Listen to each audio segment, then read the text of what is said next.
Абай Құнанбайұлының 10-шы қара сөзі.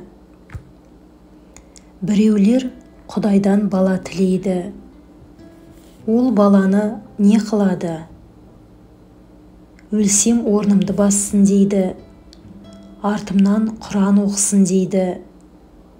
Қартайған күнімде асырасын дейді. Осыдан басқасы бар ма? Балам орнымды бассын демек не сөз? Өзіңнен қалған дүние иесіз қалар дейсің бе? Қалған дүниенің қамын сен жемек пе едің? Өліп бара жатқанда өзгеден қызғанып айтқаның ба? Өзгеге қимайтұғын сенің не қылған артықша орның бар еді? Баланың жақсысы қызық, жаманы күйік, не түрлі боларын біліп сұрадың. Дүниеде өзіңнің көрген қорлығын аз болды ма? Өзіңнің қылған иттігін аз болды ма? Енді бір бала туғызып, оны да ит қылуға, оған да қорлық көрсетуге мұнша неге құмар болдың? Артымнан балам Құран оқысын десең, тірлікте өзіңнің жақсылық қылған кісің көп болса, кім Құран оқымайды? Егер жаманшылықты көп қылған болсаң, балаңның оқыған Құраны сені неге жеткізеді? Тірлікте өзіңе өзің қылмаған істі өлген соң саған балаң кәсіп қылып бере ала ма? Ақырет үшін бала тілегенің, балам жасында өлсін дегенің. Егер де ер жетсін десең, өзі ер жетіп, ата-анасын тұзақтан құтқарарлық бала қазақтан туа ма екен? Ондай баланы сендей әке, сенің еліңде ел асырап өсірмек пе екен? Қартайғанда асырасын десең, о да бір бос сөз. Әуелі өзің қаруын қайтарлық қартаюға жетемісің, жоқ па? Екінші, балаң мейірімді болып, асырарлық болып туа ма, жоқ па? Үшінші, малың болса, кім асырамайды? Малың жоқ болса, қай асырау толымды болады? Баланың мал табарлық болары, мал шашарлық болары, ол да екі талай. Хош, Құдай тағала бала берді. Оны өзің жақсы асырай білесің бе? Білмейсің. Әуелі өз күнәңді өзің көтергеніңмен тұрмай, балаңның күнәсіне тағы да ортақ боласың.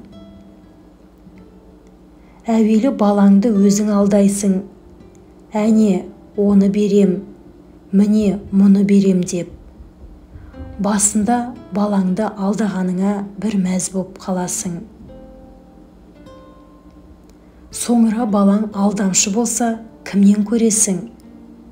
Боқта деп біреуді боқтатып, кәпір қияңқы, осыған тимеңдерші деп, оны мазаттандырып, әбден тентектікке үйретіп қойып, сабаққа бергенде, молданың ең арзанын іздеп, хат таныса болады деп, қу, сұм бол деп, пәленшенің баласы сені сыртыңнан сатып кетеді деп, тірі жанға сендірмей жат мінез қылып, осы ма берген тәлімің? Осы баладан қайыр күтесің бе? Және мал тілейсіңдер. Неге керек қылайын деп тілейсіңдер? Әуелі Құдайдан тілеймісің? Тілейсің. Құдай берді, бергенін алмайсың. Құдай тағала саған еңбек қылып мал табарлық қуат берді. Ол қуатты адал кәсіп қыларлық орынға жұмсаймысың? Жұмсамайсың. Ол қуатты орнын тауып сарып қыларды білерлік ғылым берді. Оны оқымайсың. Ол ғылымды оқыса, ұғарлық ақыл берді. Қайда жібергеніңді кім біледі?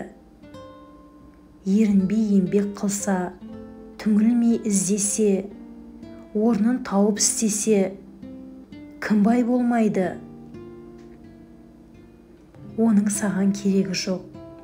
Сенікі біреуден қорқытып алсаң, біреуден жалынып алсаң, біреуден алдап алсаң болғаны, іздегенің сол. Бұл Құдайдан тілеген емес.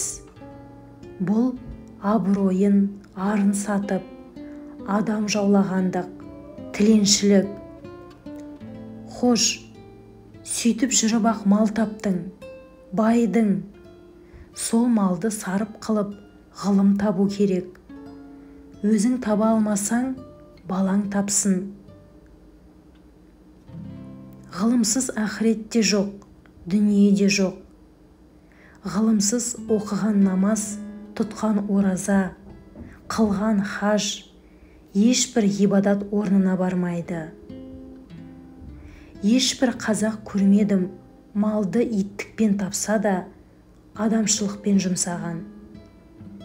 Бәрі де иттікпен табады, иттікпен айырылады.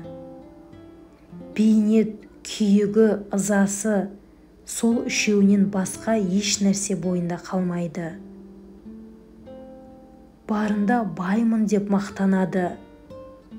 Жоғында, маған да баяғыда мал бітіп еді деп мақтанады. Кедей болған соң тағы қайыршылыққа түседі.